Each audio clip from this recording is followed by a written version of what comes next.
आप देख रहे हैं समय शिखर।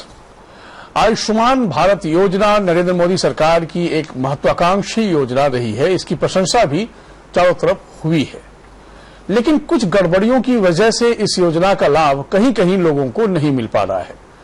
सबसे दुखद पक्ष ये है कि निजी अस्पताल आयुष्मान भारत योजना का कार्ड रहने के बावजूद गरीबों का दोहन करते हैं। हद तो तब हो जाती है जब रांची में ये कार्ड रहते हुए बिना पैसों के भुगतान किए शव तक को देने से मना कर दिया गया।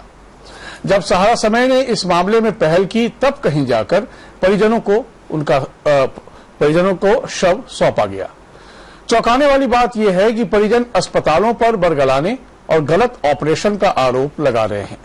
दरअसल सारा खेल पैसे का है। अनाप शनाप बिल बनाकर मरीजों से पैसे ऐंठने की कोशिश की जाती है। ये सब तब होता है जब आयुष्मान योजना मौजूद है। तो कसौटी पर आयुष कितना है, कैसा है, हमारे साथ बात करने के लिए तमाम मेहमान मौजूद हैं। चर्चा करेंगे। पहले एक रिपोर्ट देख लेते हैं। राजधानी रांची के निजी अस्पतालों की मनमानी थमने का नाम ही नहीं ले रही है। मामला राजधानी के एक बड़े अस्पताल भगवान महावीर मेडिका का है।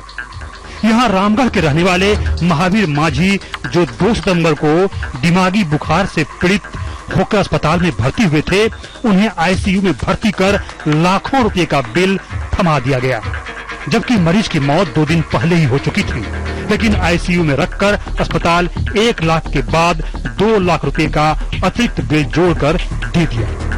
मरीज की जान तो चली गई, लेकिन अस्पताल शव को भुगतान किए बिना देने से इनकार कर बैठा। मामले की जानकारी जब सहारा समय को मिली तो हस्तक्षेप से अस्पताल ने 10,000 रुपए लेकर शव को रिलीज किया। इधर मृतक के परिजनों और मृतक के मित्र ने अस्पताल की कार्यशैली पर गंभीर आरोप लगाए हैं। इनका कहना है कि ऑपरेशन करने वाले डॉक्टर ने मरीज का गलत ऑपरेशन कर उनकी जान ले ली। 8 तारीख को जब हम लोग यहाँ से रेफर करने की बात किए तो डॉक्टर ने मना किया कि आज नहीं होगा, कल। तो रात में वैसा हुआ कि डायरेक्ट बोल दे कि डेथ हो गई, पिताजी डेथ हो गया। इसके बाद इन्फॉर्मेशन हमको दिया कि पापा डेथ हो गए। आयुष्मान कार्ड दिए थे, क्या बोले? तो आयुष्मान कार्ड दिए तो बोले कि ये प्राइवेट हॉस्पिटल है, यहाँ पर नहीं होगा। उन्होंने 5 तारीख का साइन किया हुआ एस्टिमेट दिखा रहा। हमने 2 को भर्ती किया, 2 को सुबह 9 बजे, 2, 3, 4, 5 का शाम का सोचिए एस्टिमेट दिखा रहा। मतलब क्या है कि सादे कागज पर इन लोग साइन करा लेते हैं। ये दूसरी बात है आयुष्मान। प्रधानमंत्री जी हर जगह कहते हैं आयुष्मान के बारे में बात करते हैं, आयुष्मान पर आपको फैसिलिटी मिलेगी। और महावीर माझी जो सबसे तकलीफ में है, जो यहाँ के मूलवासी है, यहाँ के जो झारखंडी है, उनके पास 10 रुपया नहीं है, उसका आप 4 लाख रुपया ले लेते हैं। लेकिन आयुष्मान से आपको 5 लाख रुपया मिल सकता है, ये प्रधानमंत्री कहते हैं। लेकिन किसको मिलता है, ये देखने की बात है। झारखंड मुक्ति मोर्चा के नेता मनोज पांडे ने बंधक बने शव को रिलीज करने की पहल पर सहारा समय को धन्यवाद दिया और कहा कि सरकार बेहतर मेडिकल सुविधा देने में असमर्थ है। वहीं बीजेपी ने भी इस घटना की निंदा की है और इन अस्पतालों को ऐसा नहीं करने का आग्रह किया है, जबकि इस घटना पर अस्पताल प्रबंधन ने सहारा समय के सामने अपना पक्ष रखने से मना कर दिया। आपके चैनल के प्रयास से उस व्यक्ति को तो राहत मिल गई, उसके परिवारजनों को, लेकिन आप कहां राहत दिलवा पाएंगे? आपकी भी एक सीमा है। और जो स्थिति बन रखी है पूरे झारखंड का, मैं बता रहा हूं, देखिए हमको जो खबर है, गढ़वा और डाल्टनगंज दोनों के उपायुक्तों ने यहाँ मुख्यालय में भेजा है पत्र और शिकायत की है कि आयुष्मान योजना एक भारी घपला है, घोटाला हो रहा है। और जो खास करके इसमें जो निजी अस्पताल हैं उनके बीच एक और कुछ बिचौलियों के साथ मिलकर एक बहुत बड़ा खेल खेला जा रहा है। देखिए, आयुष्मान योजना विश्व की सबसे बड़ी हेल्थ इंश्योरेंस योजना है, तो जाहिर तौर पर आप जब भी इसको लागू करेंगे, चूंकि इतनी वृहद योजना है तो शुरुआती प्रॉब्लम्स आते हैं, लोगों को समझने में टाइम लगता है। आप जिस घटना का जिक्र कर रहे हैं उसकी मुझे जानकारी नहीं, लेकिन अगर ऐसा हुआ है तो ये सचमुच दुर्भाग्यपूर्ण है। किसी के बॉडी को रोकना मानवता को शर्मसार करने वाली घटना। परिजन ये आरोप लगा रहे हैं कि उनके मरीजों के साथ धोखा हुआ है, उन्हें इलाज के नाम पर लाखों रुपए लूट लिए गए हैं। ऐसे में प्रबंधन ने भी इस मामले पर कुछ भी कहने से इनकार कर दिया है। अब देखना होगा इस पूरे विषय पर सरकार या प्रशासन कितनी गंभीर होती है। अपने सहयोगी एमपी सुमन के साथ नौशाद, सहारा समय, रांची। मामला एक नहीं है, धनबाद के बागबाड़ा की बात करें तो वहां की एक मरीज बबीता देवी की भर्ती हुई। इस मरीज की भी मौत हो गई। परिजन इनके इलाज में भी गड़बड़ी का आरोप लगाते हैं। इन्हें भी अस्पताल ने अनाप शनाप बिल थमा दिया। बिल के पैसे जमा करने में परिवार तंगहाल हो गया। ये रिपोर्ट देखिए। अस्पतालों की मनमानी का दूसरा मामला धनबाद के बाघमारा की रहने वाली बबीता देवी के ऊपर बीता। इन्हें गंभीर अवस्था में 15 अगस्त 2019 को अस्पताल में भर्ती किया गया था, लेकिन भर्ती के कुछ ही दिनों के बाद से ही अस्पताल नई नई बीमारियों का हवाला देकर उसे लाखों रुपए ठगता रहा। बबीता देवी के घर वालों का कहना है कि उनके पास आयुष्मान कार्ड होने के बावजूद अस्पताल प्रबंधन ने उनकी एक नहीं सुनी और उन्हें आम मरीजों की तरह इस्तेमाल किया गया। डॉक्टर ने फिर से ऑपरेशन की बात कहकर 5 लाख रुपए का अतिरिक्त डिमांड कर दिया। वर्तमान में बबीता देवी का बिल करीब 10 लाख रुपए हो गया। मंगलवार को बबीता देवी की मौत भी अस्पताल में ही हो गई। जो पेशेंट हमारा रिकवर हो चुका था, 3 दिन पहले मेरा पेशेंट ऑलरेडी कंप्लीट था।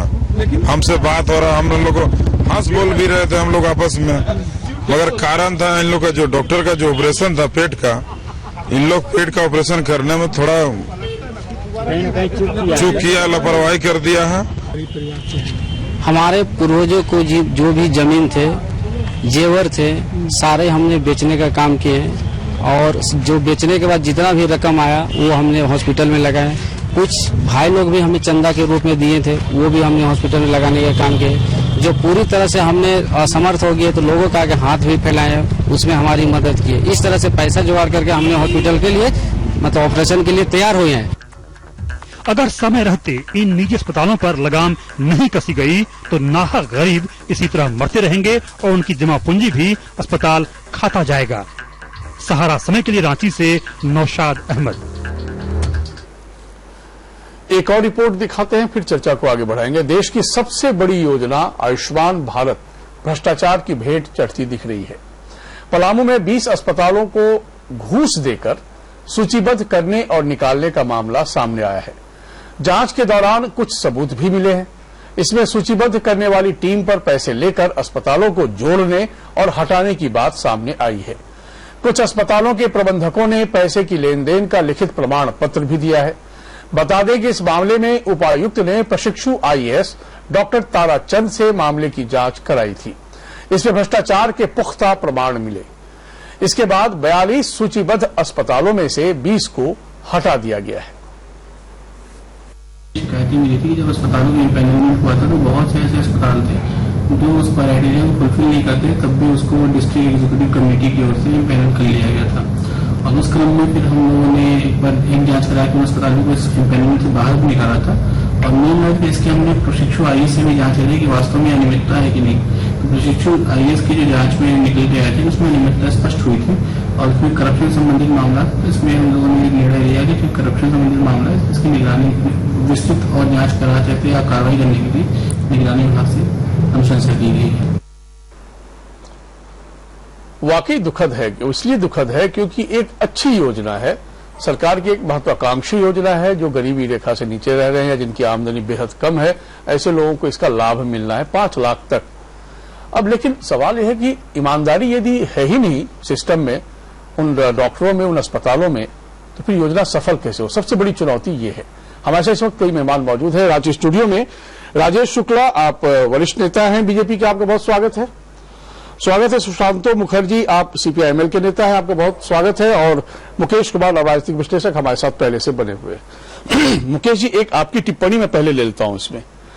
जब इस तरह की तस्वीर सामने आती है तो सरकार की सारी ईमानदार सोच भी सवालों के घेरे में सिर्फ इसलिए आ जाती है कि आखिर जिनको एग्जीक्यूट करना है वो लोग यदि अपना धंधा इसमें भी देखने लगे और खूब चमकाने लगे तो आखिर सिस्टम का क्या होगा? बिल्कुल संजय जी, बहुत महत्वपूर्ण सवाल है और आम नागरिक के लिए, आम व्यक्ति के लिए बहुत ही महत्वपूर्ण है। कोई भी आम नागरिक है और तो उसके साथ सरकार जुड़ी हुई होगी, और किसी भी देश की आप बात ले लीजिए, चाहे अमेरिका की ले लीजिए, चाहे हिंदुस्तान की ले लीजिए या किसी और दूसरे देश की ले लीजिए, हर एक, मैंने अमेरिका का जिक्र इसलिए किया कि लोग हो सकता है ऐसा सोचते हो कि वो बहुत अमीर देश है तो वहां पे इसकी जरूरत नहीं होगी। वहां जो आम वहां के लोग हैं उस पे जो सरकार, अमेरिकन सरकार जो अपने जीडीपी का खर्च करती है वो 13% है। क्योंकि वहां आम लोग भी हैं और खास लोग भी हैं। लेकिन सरकारी व्यवस्था इतनी चुस्त और दुरुस्त होती है, उसके अलावा प्राइवेट फैसिलिटीज भी हैं जो आम बड़े लोगों के लिए है, लेकिन उसकी जीडीपी जो बहुत बड़ी जीडीपी है, ट्रिलियंस ऑफ डॉलर की जीडीपी, उसका 13% खर्च करती है। आपके यहाँ 140 करोड़ की आबादी है और बड़ा हिस्सा बहुत ही गरीब है, और झारखंड जैसे राज्य में तो अति गरीब है। उसमें आप अपने जीडीपी का 1.15 से 1.5 खर्च कर रहे हैं और 2.5 की बात कर रहे हैं, जो आप अपने पॉलिसी प्लान में बता रहे हैं। अगर ऐसी स्थिति है तो पहले तो आपकी व्यवस्था जो आम लोगों के लिए सरकारी व्यवस्था है, वो किस ढंग से कितनी सबल है, कितनी सुविधाएं दे रही है और कितनी कार्य प्रणाली में है, क्या काम कर रही है, ये जो सारी बातें आ रही हैं, आपने जितना भी जिक्र किया, इस बात को आप ध्यान देकर देखेंगे तो सारे लोग जो अति गरीब हैं, ये व्यक्ति ऐसे हैं जो अति गरीब हैं, और कुछ तो उसमें इतने गरीब हैं कि उनको अपने जेवर, पारिवारिक जो जेवर था उसको बेचना पड़ा, जमीन बेचनी पड़ी, और फिर भी इलाज नहीं करा पाए। जिस व्यक्ति का इलाज करा रहे थे वो, और मरीज की जान भी चली गई।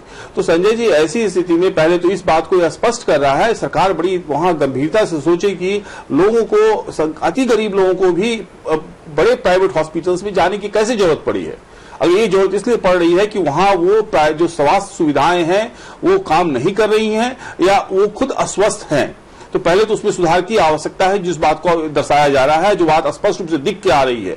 दूसरी बात अगर दिखा रही है कि एक बड़ी योजना आयुष्मान की योजना, जिसका इतना बड़ा ढिंढोरा पीटा जा रहा है, जो जमीन पे है, और ये बात हम आप नहीं कह रहे हैं, ये बात उपायुक्त पलामू कह रहे हैं कि वहां सूचीबद्ध हुए, सारी बातें हुई, जांच हुई, प्रशिक्षु आईएएस जांच की और उन्होंने जो रिपोर्ट दी है, तो ये अब इसमें तो कुछ बात ही स्पष्ट करने की नहीं है संजय जी।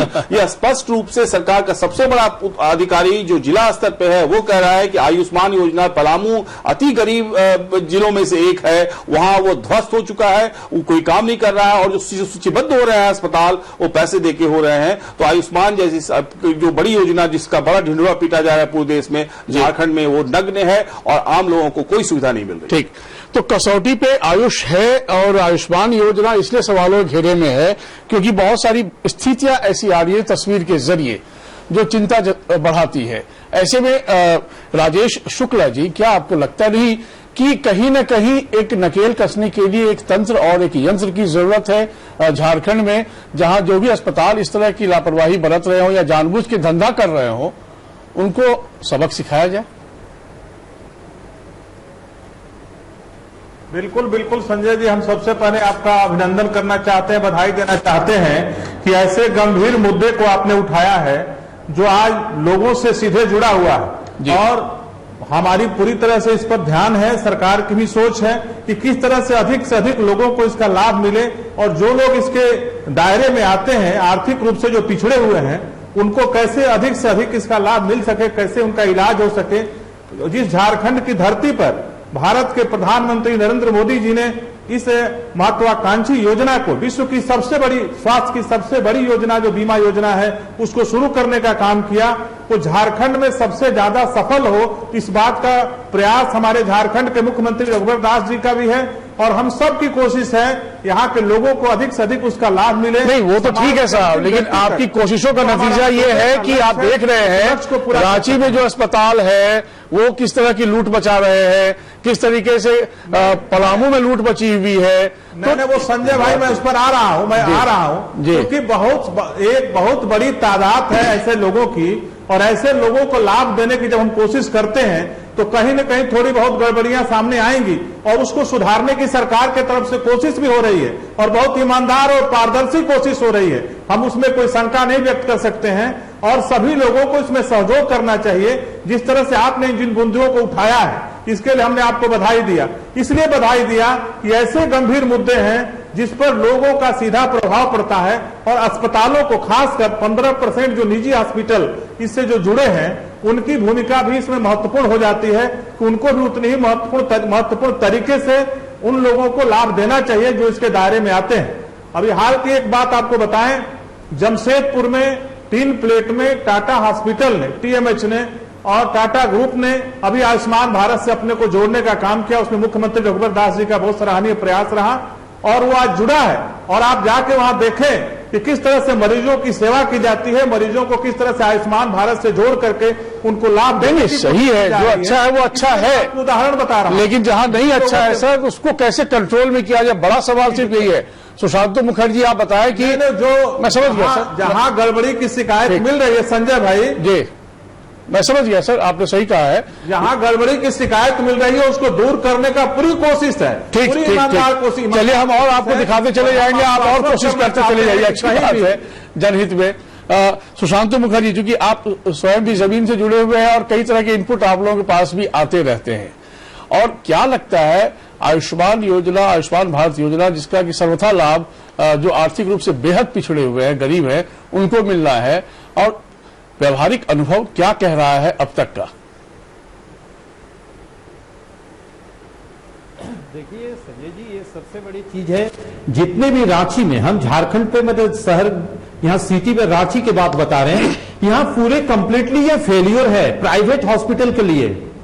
हमने कोई ऐसा दिन नहीं, महीना में लगता है कि 20 दिन तक हम लोग रिम्स जाते हैं, और प्राइवेट हॉस्पिटल जितने भी यहाँ मेडिका से लेकर सब है। आपने देखा कि एक महावीर माझी को क्या कर दिया इन लोग, इन्होंने डेथ कर जाने के बाद भी नहीं बताते हैं। और ये सरकार को तो ये लाभ देने के लिए जनता को जो बात कही जाती है उनके लिए एक इसको वहां पर एक पॉइंट बनाने की जरूरत है, लेकिन वो है, मेडिका ने खुद बैठाए वो, लेकिन आप रिसेप्शन में अगर नहीं बैठाते हैं, अगर उसको बाहर बैठाते हैं, तो गांव से जो आते हैं पहले शीशा और बड़े हॉस्पिटल देख के वो डरते हैं हॉस्पिटल के अंदर जाने, उनके साथ बातें करने की कोई नहीं है। उनका अगर नाम चढ़ जाए उसके बाद ऐसा कोई भी कानून नहीं है कि नाम चढ़ जाने के बाद फिर उसे आयुष्मान की सेवा नहीं मिलेगा, उनको डरा दिया जाता है। हमने परसों दिन देखे होंगे, आपके चैनल प्रमुखता से दिखाया है, हमने मैनेजर से बात किया, मैनेजर ने हम उनसे पूछा कि आप इनका कैसे आयुष्मान कार्ड रहते हुए इसको किस तरह से इसको पैसा लिए, तो उन्होंने कहा कि उन्होंने नहीं बताया।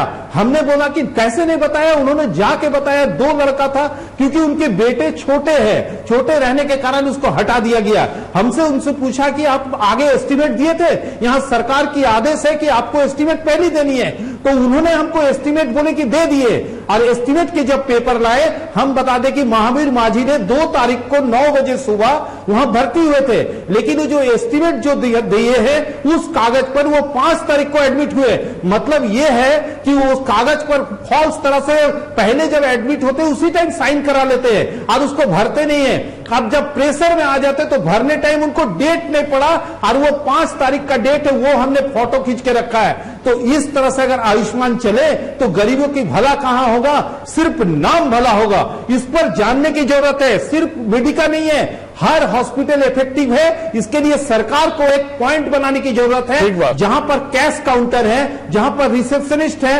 उसके बगल में एक आयुष्मान की, उसी अंदर में आयुष्मान की बनना चाहिए। और कोई भी पेशेंट अगर आ जाए उनसे पहले यह पूछा जाए कि आयुष्मान कार्ड आपके पास है, अगर ना हो तो उसमें एक टिक मार्क का होना चाहिए कि आयुष्मान कार्ड इनके पास नहीं रहने के कारण ये पैसा दे रहे हैं। लेकिन सरकार, मैं आपसे सहमत हूं, बहुत अच्छा सुझाव है आपका, खाली नियम चालू करने नहीं, आप सही कह रहे हैं, बहुत अच्छा सुझाव है राजेश शुक्ला जी। दरअसल हमें लगता है, ठीक है राजेश शुक्ला जी, दरअसल क्या है कि किसी भी योजना को लॉन्च करना और उस योजना को हम सफलतापूर्वक आगे ले जाने में कामयाब हो, उसके अपने एक दूसरे तरीके होते हैं। ये बात सही है कि जो बेहद पिछड़े हुए लोग होते हैं आर्थिक रूप से, बड़े बड़े अस्पतालों में जाते हैं तो उनका कॉन्फिडेंस लेवल ऐसे ही डाउन हो जाता है। और दूसरा कि पहले से ही बहुत पीड़ित परिवार रहता है, घर का कोई परिजन बहुत बीमार है तो उदास पड़ा रहता है। तीसरा एक फैक्टर होता है कि उस गरीब के पास पैसे ही भी नहीं होते हैं।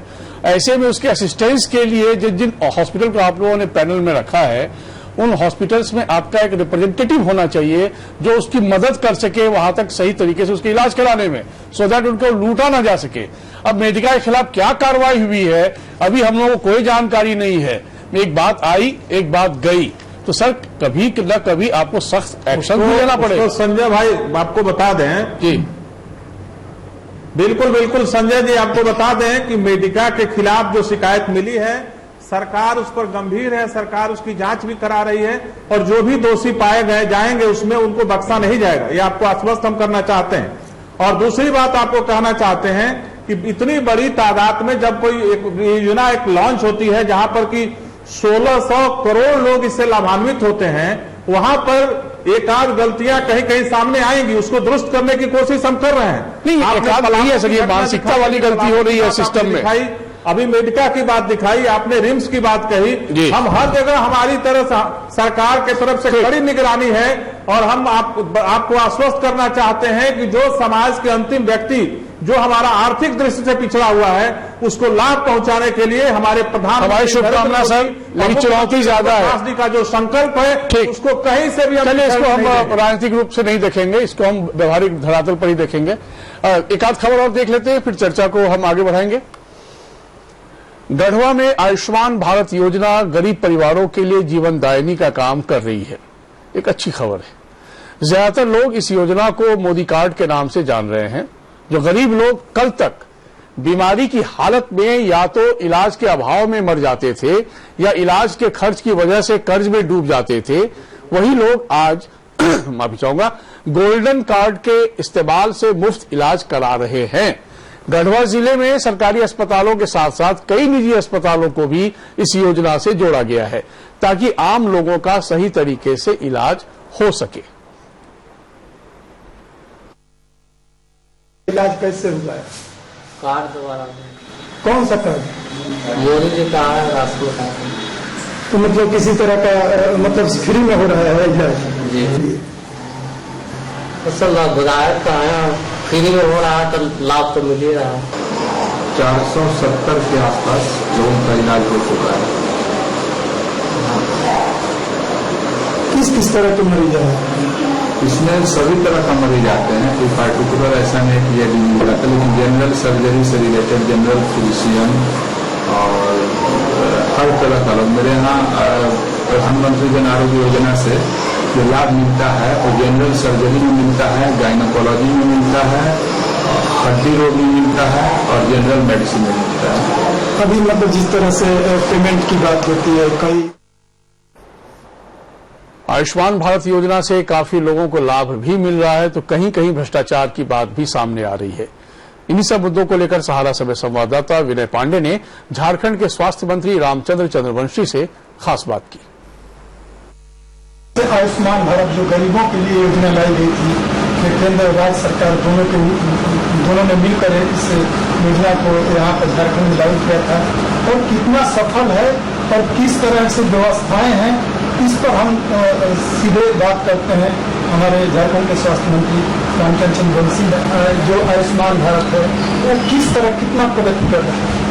देखिए, 10 वर्ष हमारे प्रधानमंत्री ने झारखंड से इसको लॉन्च किया था और इसमें जो है 25 लाख परिवार को झारखंड के लोगों को जो है आयुष्मान भारत के तहत जो है 5 लाख इलाज का निर्देश दिया।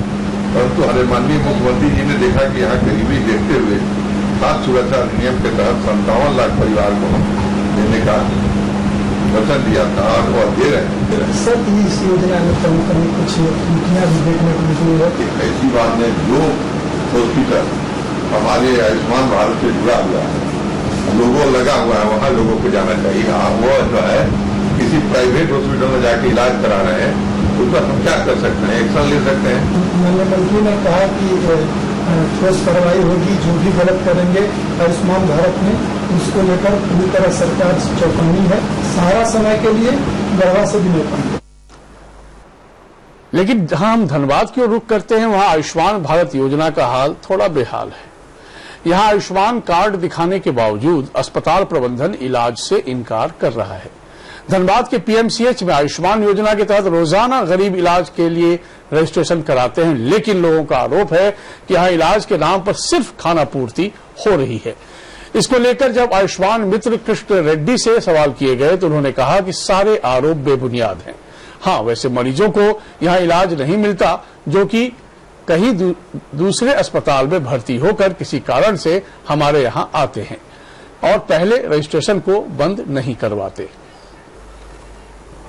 हम तो हाजिरी माजी काम करते हैं सर। अच्छा, तो यानी तुम्हारे पास आयुष्मान का कार्ड होगा? हाँ है। उसके साथ भर्ती कितने परेशानी हुआ? भर्ती का परेशानी होता है सर, आने में जाने में, लंच फंड का दवा हुआ सुआ हुआ का सबका पैसा लगता है अलग से, खाली मतलब फ्री में कर देता है, थोड़ा सो भी देना पड़ता है, खर्चा पानी लग जाता है। मिनिमम हम लोग 10 से 15 मरीज को पर डे उसका लाभ हम लोग दे रहे हैं, लेकिन आयुष्मान योजना में एक प्रॉब्लम ये हो रही है कि जैसे कोई मरीज हमारा इस अस्पताल आने का पहले किसी और अस्पताल में अपना इलाज कराया और वहां से अपना फाइल को क्लोज नहीं कराया और यहाँ पर वो आया उस कार्ड को लेकर, तो वो कार्ड दूसरे अस्पताल में रजिस्टर्ड नहीं हो पाता, जो कि ये टेक्निकल प्रॉब्लम है जो ये मरीज नहीं समझ पाते और उनको ऐसा लगता है। धन्यवाद कि पीएमसीएच अस्पताल पहुंचे हैं और वहां के अधीक्षक से हरिवंश जी से बात कर रहे हैं कि सर इस मामले में कितने आपकी ओर से पेशेंट को सुविधा दी जा रही है, क्या क्या योजनाएं हैं उसमें और कौन कौन से एक्स्ट्रा, जिसे बोला जाता है कि दवा नहीं मिलता है, कुछ पेशेंट बाहर जाता है जो मर जाता है उसका इलाज नहीं हो पाता है, आपके यहाँ भी इग्नोर किया जाता है, क्या सच्चाई इस मामले में? देखिए, आयुष्मान भारत के अंदर जो भी पेशेंट हमारे यहाँ एडमिटेड हैं वो सारे यदि कार्ड हमको बताते हैं या जिनका कार्ड नहीं बना हुआ है वो अप्रोच करते हैं तो उनका कार्ड बनाया जाता है, उसके अंदर उनका इलाज किया जाता है, उन्हें मेडिसिन दिया जाता है, उनका ऑपरेशन होता है, उसका इम्प्लांट सब दिया जाता है। तो यहाँ तो हमारे मतलब हॉस्पिटल में सारी सुविधाएं उन लोगों को दी जाती है जो आयुष्मान के अंदर आते हैं। कुल मिला के अपने अपने दावे हैं, लेकिन हाँ कुछ अच्छी तस्वीरें भी सामने आ रही हैं तो कुछ तकलीफ दे भी है। मुकेश जी, आपका लास्ट कमेंट हम लेते हैं कि दरअसल इस पूरे मामले में नजरिए साफ करने की सिर्फ इसलिए आवश्यकता है क्योंकि कई लोग वाकई इसको ईमानदारी से एक्सेप्ट करते हुए उन बेहद पिछड़े लोगों तक लाभ भी पहुंचा रहे हैं। कई अस्पताल, कुछ लोग इसको धंधा बना रहे हैं। उसको नकेल कसने के लिए वाकई सरकार को सख्त होने की आवश्यकता है कि नहीं? बहुत संक्षेप में संजय जी, ये जनता का मौलिक अधिकार है, स्वास्थ्य जनता का मौलिक अधिकार है और सरकार की पहली प्राथमिकता है। सरकार अपनी पहली प्राथमिकता को पूरा करने में झारखंड में पूरी तरह विफल दिखाई दे रही है और जो आम आदमी है, जो गरीब आदमी है, उसको अगर सुविधा नहीं पहुंचा पा रहे हैं और वो समझ नहीं पा रहा है कि कैसे लाभ लेना है, तो सरकार और सरकार के मंत्री की बातें जो हैं वो कुर्सी पर बैठने के बाद बदल जाती है। जब वो वोट मांगने जाते हैं और जो बड़ी बड़ी योजनाओं का जिक्र होता है, चाहे कोई भी योजना हो, उसका लाभ आम गरीब तक, आम व्यक्ति तक, और गरीब जो जिसके पायदान में है, जिसको गांधी कहते थे, जिनकी आंखों में आंसू दूर करना पहली प्राथमिकता सरकार की है, वो अभी तक 72 साल के बाद पूरी होती हुई दिखाई नहीं दे रही है। बहुत शुक्रिया आपका, बहुत धन्यवाद राजेश शुक्ला जी आपका, बहुत धन्यवाद सुशांतु मुखर्जी आपका, और हमारी शुभकामनाएं सिस्टम को सिर्फ इसलिए क्योंकि प्लीज इतनी अच्छी योजना है, अंतिम पायदान पर खड़ा इंसान यदि उसका लाभ उठा ले तो वाकई देश सेहतमंद होगा। लेकिन अब इसमें भी यदि कोई सोचे कि कमाई का एक जरिया हो चुका है तो विश्वास मानिए कि इंसानियत के साथ नाइंसाफी ही सिर्फ नहीं है, बेईमानी भी है। नमस्कार।